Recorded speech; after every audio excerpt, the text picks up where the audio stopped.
জানিয়ে দিব এই মুহূর্তে পাওয়া সর্বশেষ বাংলা সংবাদ। শুরুতেই শিরোনাম। ৬ পুলিশ ও ২ আওয়ামী লীগ নেতার বিরুদ্ধে গ্রেপ্তারি পরোয়ানা আন্তর্জাতিক অপরাধ আদালতে। এরপরেই জানাবো ১০ বিষয়ে একমত বিএনপি ও ইসলামী আন্দোলন বাংলাদেশ। জানিয়ে দিব নিরপেক্ষ থাকতে না পারলে সরকার থেকে বেরিয়ে রাজনৈতিক দল গঠন করার আহ্বান ডক্টর এজেটেম জাহিদ হোসেনের। এরপরেই জানাবো সেফ গেম প্লে না করতে পারাটা হাসানাতের বড় সমস্যা বলে সার্জিস আলমের মন্তব্য। এবং সর্বশেষ জানাবো এত রক্তপাতের পরও কি আওয়ামী লীগ ঘুরে দাঁড়াতে পারবে, আল জাজিরার বিশেষ এক প্রতিবেদন। শুনছিলেন সংবাদ শিরোনাম, এবারে বিস্তারিত। ৬ পুলিশ ও ২ আওয়ামী লীগ নেতার বিরুদ্ধে গ্রেপ্তারি পরোয়ানা। ঢাকা শহরের সবচেয়ে আলোচিত হত্যাকাণ্ডের ঘটনায় ৮ জনের বিরুদ্ধে গ্রেপ্তারি পরোয়ানা জারি করেছেন আন্তর্জাতিক অপরাধ ট্রাইব্যুনাল।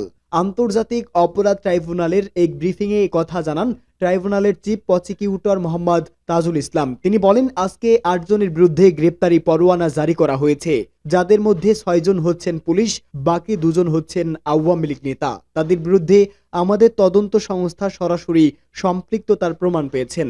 তাজুল ইসলাম বলেন, আজকে যাদের বিরুদ্ধে ওয়ারেন্ট হয়েছে তারা প্রত্যেকের বিরুদ্ধে ঢাকা শহরের সবচেয়ে চাঞ্চল্যকর হত্যাকাণ্ডের সঙ্গে সরাসরি সম্পৃক্ততা নিশ্চিত হওয়ার পরই তদন্ত সংস্থা তাদের বিরুদ্ধে গ্রেপ্তারি পরোয়ানা চেয়েছেন। ৪টি পিটিশনের আলাদা আলাদাভাবে মোট ৮ জনের বিরুদ্ধে গ্রেপ্তারি পরোয়ানা জারি করা হয়েছে। ১০ বিষয়ে একমত বিএনপি ও ইসলামী আন্দোলন। ইসলামী শরিয়া বিরোধী কোনো সিদ্ধান্ত না নেওয়া ও ইসলাম বিরোধী কেউ কোনো কথা না বলা সহ ১০ বিষয়ে ঐক্যমত হয়েছে বিএনপি ও ইসলামী আন্দোলন বাংলাদেশ। পল্টনের ইসলামী আন্দোলনের কেন্দ্রীয় কার্যালয়ে প্রায় ১.৫ ঘন্টার বৈঠক শেষে বিএনপির মহাসচিব মির্জা ফখরুল ইসলাম আলমগীর সাংবাদিকদের একথা জানান। যেসব বিষয়গুলোতে তারা একমত হয়েছে তা হলো আধিপত্যবাদ, সম্প্রসারণবাদ ও সাম্রাজ্যবাদ মুক্ত স্বাধীন সার্বভৌমত্ব টেকসই রাষ্ট্র গঠনে জাতীয় ঐক্য গড়ে তোলা, দুর্নীতিবাজ সন্ত্রাসী খুনি ও টাকা পাচারকারীদের দ্রুত বিচারের আওতায় এনে দৃষ্টান্তমূলক শাস্তির ব্যবস্থা করা, ভোটের অধিকার সহ সব মানবাধিকার রক্ষায় জাতীয় ঐক্যমত গড়ে তোলা, ন্যূনতম প্রয়োজনীয় সংস্কার শেষ করে দ্রুত সময়ের মধ্যে সুষ্ঠু গ্রহণযোগ্য নির্বাচনের ব্যবস্থা করা, দ্রব্যমূল্যের ঊর্ধ্বগতি রোধ এবং সব অধিকার বঞ্চিত মানুষের অধিকার প্রতিষ্ঠা করা এবং আইন শৃঙ্খলা স্বাভাবিক করে নিয়ে আসা। আওয়ামী ফ্যাসিবাদ বিরোধী সব শক্তি দেশ পুনর্গঠনে ঐক্যবদ্ধভাবে কাজ করব। ফ্যাসিবাদ বিরোধী শক্তিগুলো একে অপরের বিরুদ্ধে আঘাত করে কথা বলবো না। আগামীতে যাতে আওয়ামী লীগের মতো আর কোনো ফ্যাসিবাদী শক্তি ক্ষমতায় আসতে না পারে সে ব্যাপারে আমরা রাজনৈতিকভাবে ঐক্যবদ্ধ থাকব।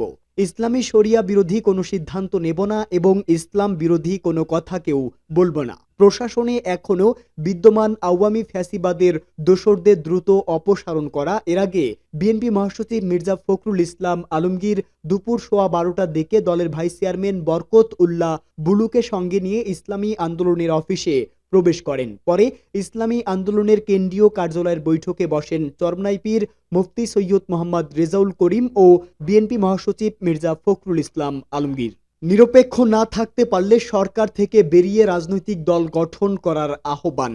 অন্তর্বর্তী সরকারের কোনো সদস্য যদি নিরপেক্ষ না থাকতে পারেন তাহলে সরকার থেকে বিদায় নিয়ে রাজনৈতিক দল গঠন করতে প্রধান উপদেষ্টা ডক্টর মোহাম্মদ ইউনূসের প্রতি আহ্বান জানিয়েছেন বিএনপির স্থায়ী কমিটির সদস্য ও বেগম খালেদা জিয়ার ব্যক্তিগত চিকিৎসক এজেটেম জাহিদ হোসেন।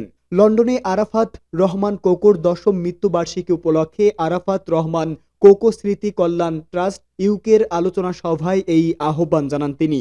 শহীদ প্রেসিডেন্ট জিয়াউর রহমান ও বিএনপি চেয়ারপারসন বেগম খালেদা জিয়ার কনিষ্ঠ সন্তান ও সফল ক্রিয়া সংগঠক মরহুম আরাফাত রহমান কোকোর ১০ম মৃত্যুবার্ষিকী উপলক্ষে লন্ডনে আলোচনা সভা ও দোয়া মাহফিলের আয়োজন করা হয়। আরাফাত রহমান কোকো স্মৃতি কল্যাণ ট্রাস্ট ইউকে এ মাহফিলের আয়োজন করে। এতে আরও উপস্থিত ছিলেন বিএনপি চেয়ারপারসনের উপদেষ্টা ডক্টর এনামুল হক চৌধুরী ও বেগম খালেদা জিয়ার একান্ত সচিব আব্দুস সত্তার সহ আরও অনেকেই। গতরাতে ঢাকা বিশ্ববিদ্যালয় ও ৭ কলেজের শিক্ষার্থীদের সংঘর্ষের সময় পরিস্থিতি সামাল দিতে গিয়ে তোপের মুখে পড়েন বৈষম্য বিরোধী ছাত্র আন্দোলনের আহ্বায়ক হাসানাত আব্দুল্লাহ। এ নিয়ে সামাজিক যোগাযোগ মাধ্যমে চলছে আলোচনা সমালোচনা। তবে এমন পরিস্থিতিতে হাসানাতের পাশে দাঁড়ালেন বৈষম্য বিরোধী ছাত্র আন্দোলনের আরেক সমন্বয়ক সার্জিস আলম। সমালোচনাকারীদের এক হাত দিয়ে হাসানাতের প্রশংসা করেন সার্জিস। তিনি বলেন, এই মাথা গরম খ্যাফাটে ছেলেটার দোষ হচ্ছে যখনই কোথাও অস্থিতিশীল অবস্থা দেখা যায়, ষড়যন্ত্রের গন্ধ পাওয়া যায়, তখনই এ কোনো কিছু চিন্তা না করে সমাধানের জন্য ছুটে যায়, হোক সেটা ক্যাম্পাস, রাজপথ কিংবা অন্য কোথাও। আজ দুপুরে নিজের ভেরিফাইড ফেসবুক পেজে এসব কথা বলেন হাসানাত। পাশাপাশি আশপাশে এমন বহুত শত্রু আছে যারা সুযোগ পেলে খুন করে ফেলবে, এটা জানার পরেও মবের মধ্যে ঢুকে মারামারি থামানোর কথা বলতে হ্যাডাম লাগে বলেও মন্তব্য করেছেন তিনি। এত রক্তপাতের পর আওয়ামী লীগ কি আবারও ঘুরে দাঁড়াতে পারবে? আল জাজিরার বিশেষ প্রতিবেদন। 16 জুলাই 2024 তৎকালীন প্রধানমন্ত্রী শেখ হাসিনা সরকারের বিরুদ্ধে প্রতিবাদ করতে গিয়ে রংপুরে পুলিশের গুলিতে নিহত হন ছাত্রনেতা আবু সাইদ। তখন এক অদ্ভুত দৃশ্যের অবতারণা হয় রাজধানী ঢাকায়। মৎস্য ও প্রাণী সম্পদ মন্ত্রণালয়ে আওয়ামী লীগের শীর্ষ নেতা ও সরকারের মন্ত্রী আব্দুর রহমান তার অফিসে বসে স্থানীয় এক কবির কবিতা আবৃত্তি উপভোগ করেন। সেদিনের একটি ভিডিওতে দেখা যায় আব্দুর রহমান তার চেয়ারে হেলান দিয়ে বসে আছেন, ডান গালে হাত দিয়ে মন্ত্রমুগ্ধের মতো সেই কবিতা পাঠ শুনছেন। কবিতা শেষে তার মন্তব্য অসাধারণ। ঠিক সেই সময় তাকে জানানো হয় রংপুরে পুলিশের গুলিতে আবু সাইদের মৃত্যুর সংবাদ। তিনি সব উদ্বেগ উড়িয়ে দিয়ে আত্মবিশ্বাসী কণ্ঠে বলেন, আরে কিছুই হবে না, নেত্রী সব সামাল দেবেন। পুলিশের বন্দুকের সামনে আবু সাইদের বুক পেতে দেওয়ার ওই ভিডিও মুহূর্তেই ছড়িয়ে পড়ে গোটা বিশ্বে। রাস্তায় রাস্তায় নেমে আসে ছাত্ররা। পরিস্থিতি সামাল দিতে সারা দেশে ইন্টারনেট সংযোগ বিচ্ছিন্ন করে সরকার। কিন্তু এর ঠিক 3 সপ্তাহের কম সময় পর কর্তৃত্ববাদ ও বর্বরতার অভিযোগে অভিযুক্ত হাসিনা ছাত্র জনতার তীব্র আন্দোলনের মুখে দেশ ছেড়ে ভারত পালিয়ে যেতে বাধ্য হন। এই সময় সরকারের আইন প্রয়োগকারী কর্মকর্তারা 834 জনকে হত্যা করে। নারী ও শিশু সহ আরো 20,000-এর বেশি আহত হন। তীব্র গণ অভ্যুত্থানের মুখে 5 আগস্ট শেখ হাসিনা দেশ ছেড়ে ভারতে পালিয়ে যাওয়ার মাধ্যমে শেষ হয় তার 16 বছরের ফ্যাসিবাদী শাসন। এখন 5 মাস পর তার দলের রাজনৈতিক অবস্থান কি? বাংলাদেশের জন্মের আগে প্রতিষ্ঠা পাওয়া এই দলটি কি পুনরায় ফিরতে পারবে সক্রিয় রাজনীতিতে? দলের মধ্যে ও নিম্ন স্তরের নেতাকর্মীরা কি আর বিশ্বাস করতে পারবেন শীর্ষ নেতাদের? 75 বছর বয়সী এই রাজনৈতিক দলটি কিভাবে মোকাবেলা করছে এসব? দলটির রাজনৈতিক ভবিষ্যৎ কি? নির্বাসিত হাসিনার জন্য নতুন নয়। 1975 সালের 15ই আগস্ট স্বাধীনতার নেতা শেখ মুজিবুর রহমান এবং তার পরিবারের বেশিরভাগ সদস্যকে হত্যার পর তার কন্যা হাসিনা কয়েক বছর ভারতে অবস্থান করেছিলেন। পরবর্তীতে 1981 সালে বাংলাদেশে ফিরে আসেন তিনি। এরপর দলকে পুনর্গঠন করতে এবং ক্ষমতায় ফিরে আসতে তার 21 বছর সময় লেগেছিল। রাজনৈতিক বিশ্লেষক হাসানুজ্জামান আওয়ামী লীগের পুনরুত্থান নিয়ে বলেন, এবার অবশ্য ভিন্ন দলটি সামরিক সমর্থিত একটি রক্তক্ষয়ী ছাত্র নেতৃত্বাধীন বিদ্রোহের মুখে পড়বে এবং একজন নেতা হিসাবে শেখ হাসিনার ভাবামূর্তি মারাত্মকভাবে ক্ষুণ্ণ হওয়ার পর তিনি দেশ ছেড়েছেন। তিনি যুক্তি দিয়ে বলেন, আওয়ামী লীগ তীব্র ভাবামূর্তি ও নেতৃত্বের সংকটের সম্মুখীন।